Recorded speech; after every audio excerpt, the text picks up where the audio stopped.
इल्जाम।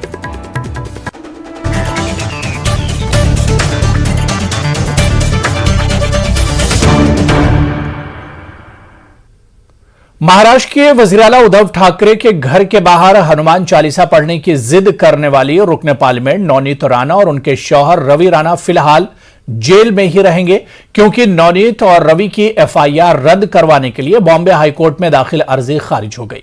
बॉम्बे हाईकोर्ट ने कहा कि किसी के घर के बाहर हनुमान चालीसा पढ़ना किसी की शख्सी आजादी की खिलाफ वर्जी है। अदालत ने कहा कि राणा जोड़े की वजह से नज्म-ओ-नस्क का मसला पैदा हो गया था। पुलिस की इस बात में सच्चाई है। अदालत ने कहा कि जो लोग आला ओहदों पर हैं उनकी जिम्मेदारी और जवाबदेही भी बड़ी होती है। आपको बता दें कि मुंबई शहर में नज्म-ओ-नस्क की सूरत हाल खराब करने के इल्जाम में राणा जोड़े को पुलिस ने इतवार के रोज गिरफ्तार किया था, जहां अदालत में पेश करने के बाद इन्हें 14 दिनों की अदालती तहवील में भेज दिया गया। दूसरी यानी उद्धव ठाकरे ने बीजेपी और नवनीत राणा पर निशाना साधा है। उद्धव का कहना है कि हम गांधीवादी हिंदुत्व के पासदार हैं, नकली हिंदुत्व के नहीं। उद्धव ठाकरे ने कहा कि हनुमान चालीसा पढ़ने का कोई तरीका होता है। अगर हनुमान चालीसा पढ़ना है तो घर पर आकर पढ़ें।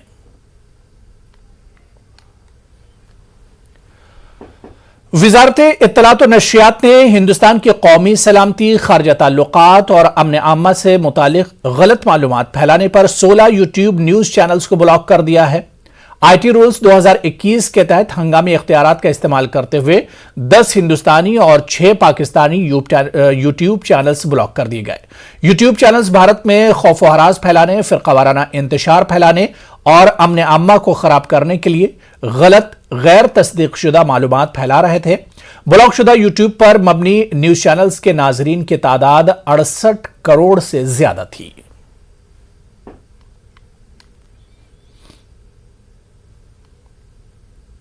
दिल्ली हाईकोर्ट ने वज़ीर आला अरविंद केजरीवाल की रिहाइशगाह पर सिक्योरिटी में लापरवाही पर दिल्ली पुलिस पर बरहमी का इजहार किया है। दिल्ली हाईकोर्ट ने दिल्ली पुलिस कमिश्नर को 3 मौज़ूआत पर तहकीकात का हुक्म दिया। हाईकोर्ट ने दिल्ली पुलिस से कहा कि वो मुस्तकबिल में वज़ीर आला अरविंद केजरीवाल की सिक्योरिटी में कोताही न करे। इस सिलसिले में सिक्योरिटी का जायजा लेने का हुक्म दिया गया है और साथ ही दिल्ली पुलिस को नई स्टेटस रिपोर्ट दाखिल करने को कहा गया है।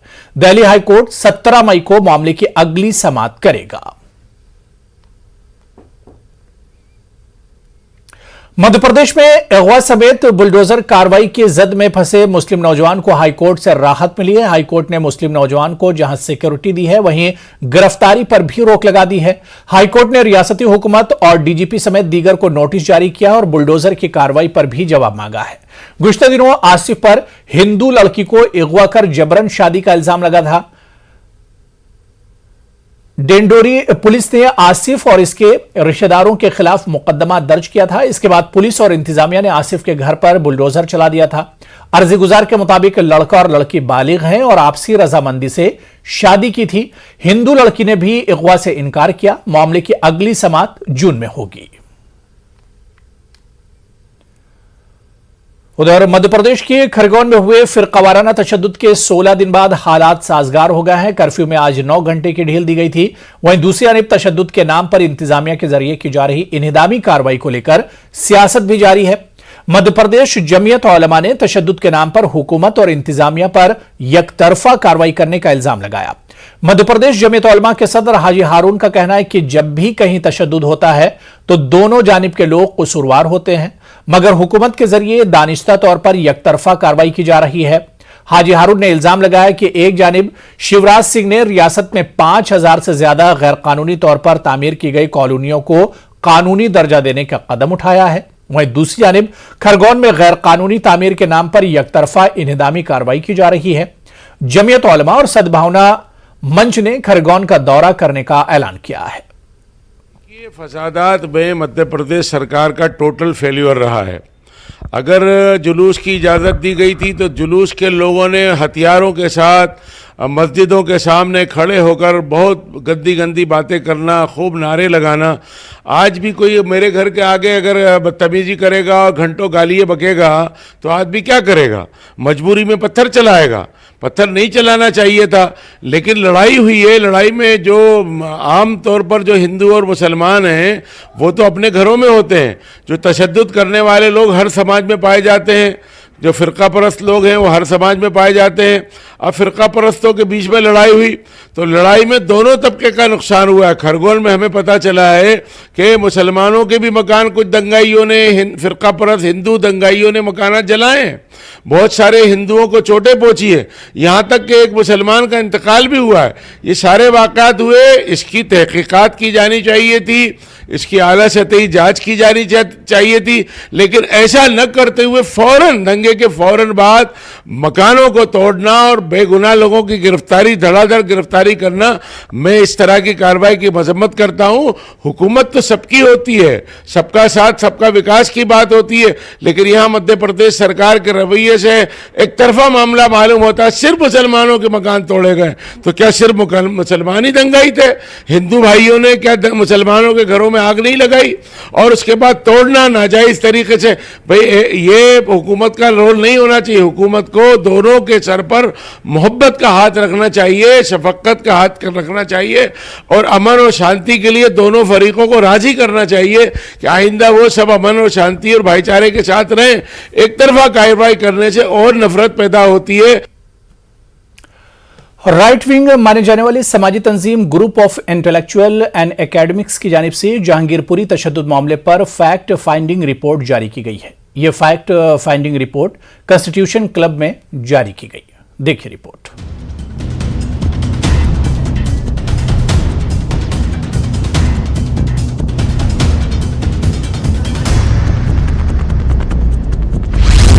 राइट विंग माने जाने वाली समाजी तंजीम group of intellectuals and academic की जानिब से दिल्ली के कॉन्स्टिट्यूशन क्लब में जहांगीरपुरी हिंसा मामले को लेकर फैक्ट फाइंडिंग रिपोर्ट जारी की गई। रिपोर्ट में दावा किया गया कि जहांगीरपुरी तशद्दुद पर पत्थरबाजी एक सोची समझी साजिश थी। हनुमान जयंती शोभा यात्रा की उसी तरह से परमिशन ली गई थी जैसे दूसरी यात्रा या जुलूस की परमिशन ली जाती है। ग्रुप ऑफ इंटेलेक्चुअल्स की रिपोर्ट पेश करने वाले ग्रुप में दावा किया गया जहांगीरपुरी में बांग्लादेशी और रोहिंग्या बड़ी तादाद में रह रहे हैं। बहुत से लोग खुले आसमान के नीचे जिंदगी गुजारने पर मजबूर हैं, लेकिन हथियार लेकर जुलूस निकालने के सवाल पर कहा गया कि कुछ हथियार नुमाइश के लिए होते हैं, गर्दन पर रखने के लिए नहीं होते।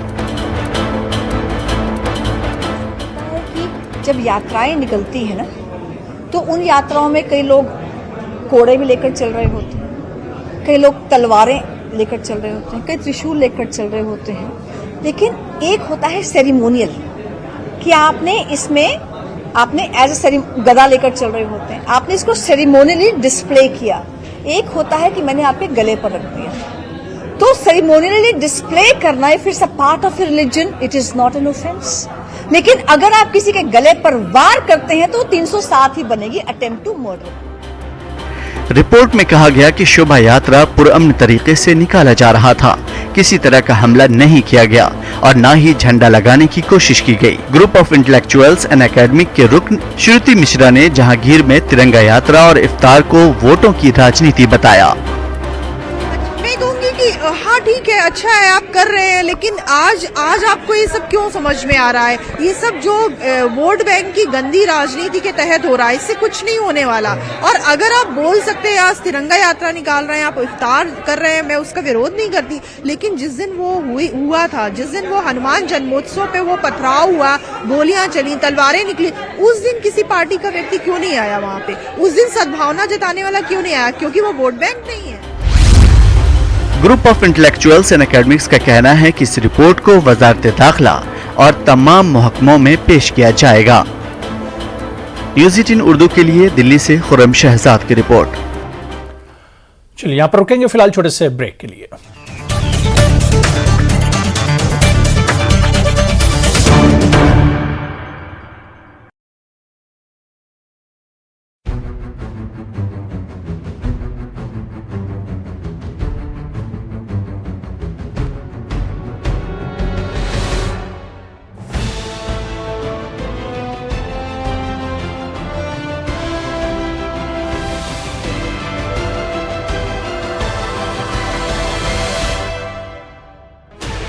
Sixteen channels, 15 languages, 26 states, 1,200 plus reporters, 66.9 crore viewers. India's largest news network, News 18 Network.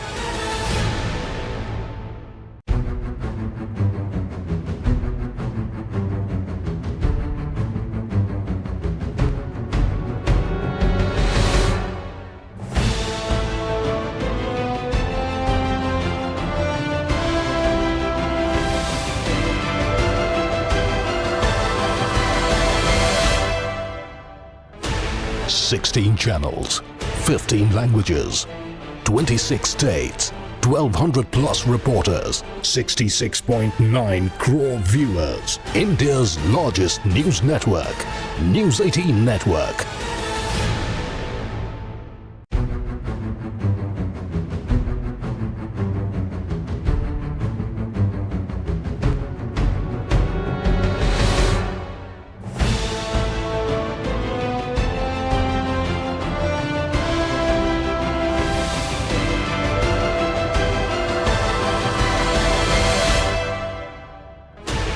Sixteen channels, 15 languages, 26 states, 1200 plus reporters, 66.9 crore viewers. India's largest news network, News 18 Network.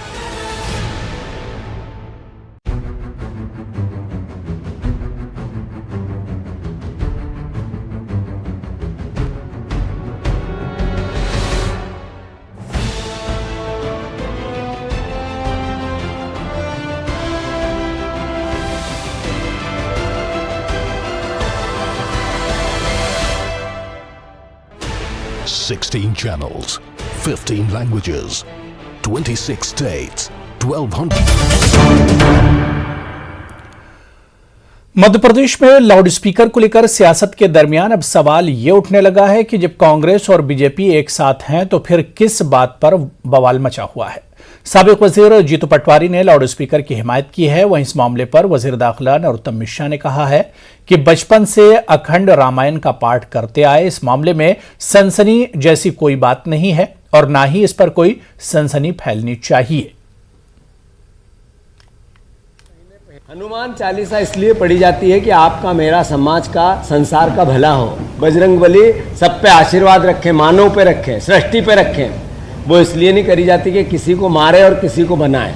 मैं मानता हूँ किसी भी प्रकार का इस तरह का कुप्रबंध जिससे कि समाज में विघटनता आए, वो समाज और देश के हित में नहीं हो सकता। ऐसा लाउड स्पीकर पे पढ़े, इसमें कोई रोक टोक नहीं होनी चाहिए। हम लोग बचपन से 24-24 घंटे अखंड रामायण पढ़ते आए हैं, बाकी चीजें पढ़ते आए। मेरा मानना है कि इस बारे में सनसनी जैसी कोई बात नहीं है, ना ही सनसनी जैसी कोई बात करना चाहिए। ये ऐसा देश है कि इस देश में सबको अपनी अपनी स्वतंत्रता है, बशर्ते दूसरे की स्वतंत्रता का हनन न होता। चलिए आगे बढ़ेंगे। महाराष्ट्र में लगातार लोड शेडिंग के खिलाफ बीजेपी की जानिब से एहतजाज किया गया। अकोला में बीजेपी वर्करों ने कंदील जलाकर महाराष्ट्र हुकूमत के खिलाफ बरहमी का इजहार किया। एहतजाजियों के मुताबिक उद्धव सरकार ने शुरुआत में आवाम से 200 यूनिट बिजली मुफ्त देने का वादा किया था, जबकि आवाम को लोड शेडिंग का सामना करना पड़ रहा है। रमजान में गरीबों और जरूरतमंदों की मदद का जज्बा बिरादरान वतन में भी देखने को मिलता है। बेंगलुरु के जयनगर असेंबली हल्के की कांग्रेस एमएलए सोमिया रेड्डी ने तकरीबन 8000 खानदानों में राशन किट से तकसीम किए। साबिक वजीर दाखिला रामलिंगा रेड्डी ने इस तकरीब में हिस्सा लिया।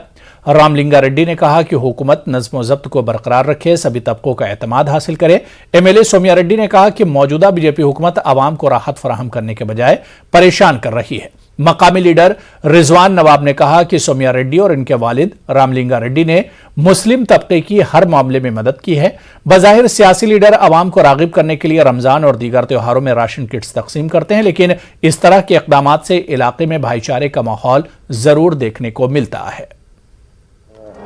Distributing food kits to the needy people because of Ramzan festival. Any party or government they should control the law and order, and government should treat equally all the people, because our India is secular country. Allotment करने के बाद में धर्म सिंह साहब की जब government थी, 84 लाख का जो पेमेंट था वो वेव ऑफ किया, and it was done only by Shri Ramalinga. मैं उनकी तारीफ कर रहा हूँ, करना ज़रूरी समझता हूँ।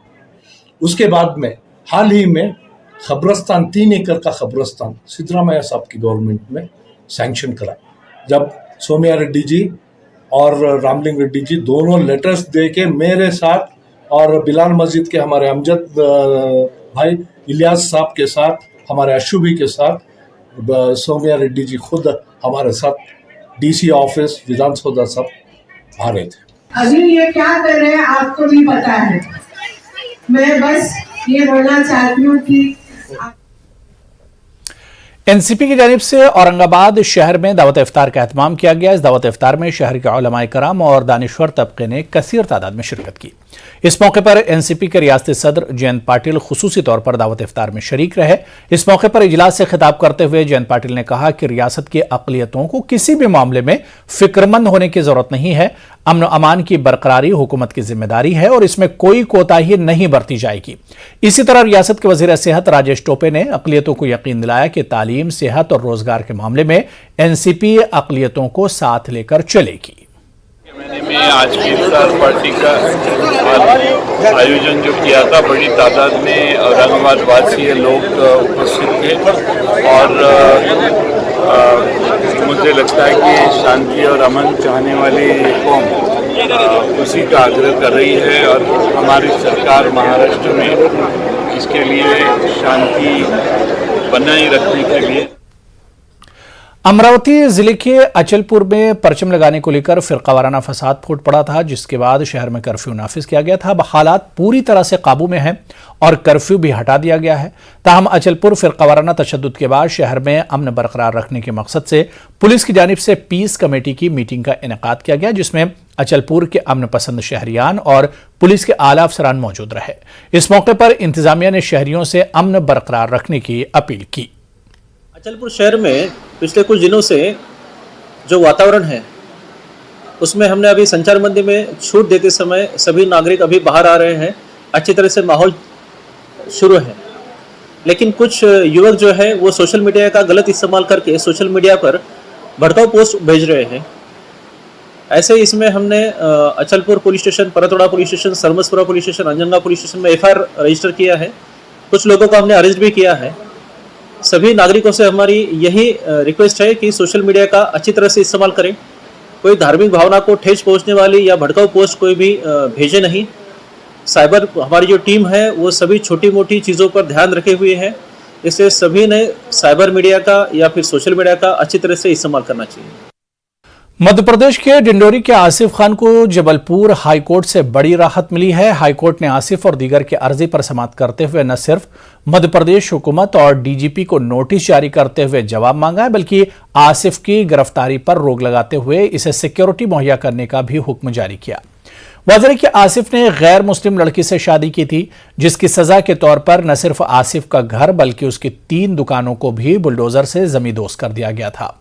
इंतजामिया के जरिए किसी किस्म की सुनवाई किए जाने पर आसिफ ने जबलपुर हाईकोर्ट से रुजू किया था, जहां आसिफ की गिरफ्तारी पर रोक लगाते हुए अदालत ने इसे सिक्योरिटी मुहैया कराने का भी हुक्म दिया। मामले की अगली समाअत जून के पहले हफ्ते में होगी। हाईकोर्ट से राहत मिलने के बाद आसिफ के वालिद हलीम खान ने बड़ी कामयाबी से ताबीर किया है।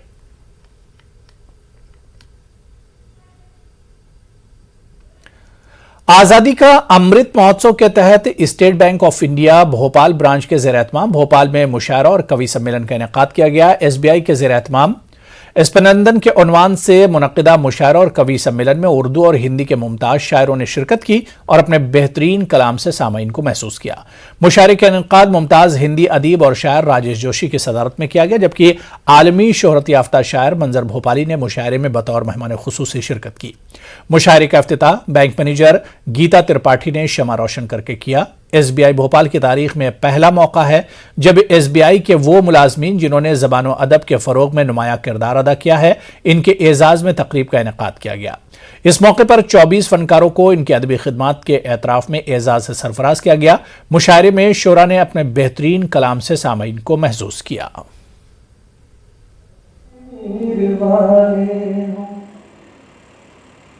दिल्ली के जियाले हो, यूपी के हो मत वाले या बिहार के पाले, गीत गाते गुजराती बन के सब रहे साथी, कोई धर्म वाले हो गोरे हो या काले।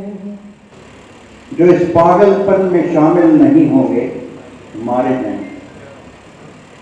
कटघरे में खड़े कर दिए जाएंगे जो विरोध में बोलेंगे, जो सच सच बोलेंगे हारे जाएंगे। बर्दाश्त नहीं किया जाएगा, बर्दाश्त नहीं किया जाएगा कि किसी की कमीज हो उनकी कमीज से ज्यादा सफेद। बर्दाश्त नहीं किया जाएगा कि किसी की कमीज हो उनकी कमीज से ज्यादा सफेद। कमीज पर जिनके दाग नहीं होंगे मारे जाएंगे। सबसे डरावना नहीं होता है जो मार दिया जाना, खून का बिखरना, परमाणु बम का गिरना, लाशों का अंबार लगना और जिद का नोच करना। सबसे डरावना नहीं होता है जो मार दिया जाना, खून का बिखरना, परमाणु बम का गिरना, लाशों का अंबार लगना और जिद का नोच का खाना। डरावना होता है विरोध की ताकत का खत्म होना। कितनी पुरजोर ये हवाएं हैं, अब तो ये लॉबी थरथराती है। शराबों को नींद आती है, रात आंखों में बीत जाती है। आप सभी का शुक्रिया। कोई समझ नहीं होता, अगर जमीन पर हिंदुस्तान नहीं होता, चले चलो ये दुनिया तमाम अपनी है, मुसाफिरों का कहीं घर मकान नहीं होता, कोई चलन कहीं जन्नत निशान नहीं होता। अगर जमीन पे हिंदुस्तान नहीं होता, और फिर आप तमाम लोगों से ये खूबसूरत जो मुलाकात हुई है, शेरे पेश करता हूँ कि जिनकी पलकों पे तेरे ख्वाब हुआ करते हैं, जिनकी पलकों पे तेरे ख्वाब हुआ करते हैं, जिंदगी में वही बेकार हुआ करते हैं। जिनकी पलकों पे तेरे ख्वाब हुआ करते हैं, जिंदगी में वही महताब हुआ करते हैं। दिल भी तोड़ा तो सलीके से न तोड़ा तुमने, बेवफाई की भी आजाद हुआ करते हैं। रमजान के आखिरी अशरे की ताक रातों में जागने और इबादत की जानिब रागिब करने की गरज से मुंबई से मुत्तसिल थाने के मुस्लिम अक्सती इलाके राबोड़ी में सुन्नी दावत इस्लामी की जानिब से मुकाबले हुस्न क़िरात और दीनी सवालात के जवाबात का एहतमाम किया गया, जिसमें जीतने वालों को इनामात भी पेश किए गए। इस्लामी की जानिब से रमज़ान मुबारक के मौके पे जो आखिरी 23वीं ताक़रात थी, तो हमने महफिल हुस्न क़िरात के प्रोग्राम का इनेकाद किया था ताकि हमारे बच्चों में, हमारी नस्लों के अंदर कुरान करीम की तिलावत का ज़ौक़ और शौक़ पैदा हो और कारी साहिबान की मशहूर आवाज़ से जो है उनके अंदर कुरान के ताल्लुक़ से दिलचस्पी पैदा हो। आप जो खड़े हैं ये जामा मस्जिद है राबोड़ी थाना की, और यहाँ पर सुन्नी दावत इस्लामी के ज़ेरे एहतमाम ये प्रोग्राम किया गया कि राबोड़ी के जितने उलमा इकराम है, जिसमें हुफ़ाज़, आलिम, कारी, इन लोगों को बुलाया गया और यहाँ कीरत का प्रोग्राम रखा गया। हम लोग 21, 23, 25, 27 और 29 के हर ताक़रात में एक छोटा सा प्रोग्राम तो चलिए इस बुलेटिन में अभी फिलहाल इतना ही। आदाब।